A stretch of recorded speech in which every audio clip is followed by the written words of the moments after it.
Ang bahin sa pagkabanhaw ni Kristo. Unang Korinto Kapitulo 15 versikulo 1 hanggang 11. Mga igsuon, gusto kong ipahinumdum kaninyo ang maayong balita nga akong giwali kaninyo. Hinigidawat ninyo ug hangtod karon inyong gibarugan.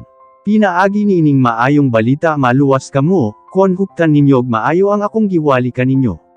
Kon dili, mahimong walay pulos ang inyong pagtuo. Gitudlo ko kaninyo ang labing mahinungdanon nga mga butang nga akong natun-an, nga si Hesukristo namatay aron maluwas kita sa silot tungod sa atong mga sala.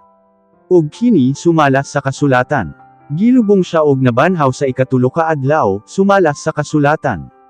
Nagpakita siya una kang Pedro ug unya sa uban pa sa 12. Pagkahuman nagpakita usab siya sa kapin 500 ka mga sumusunod nga nagtigom. Og kadaghanan kanila buhi pa apan ang uban patay na. Nagpakita usab siya kang Santiago ug dayon sa tanang mga apostoles. Sa katapusan nagpakita usab siya kanako.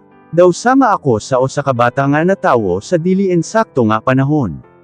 Ako ang labing ubos sa mga apostoles ug dili gani ako takos nga tawgon nga apostol, tungod kay gilutos ko ang mga iglesia sa Dios.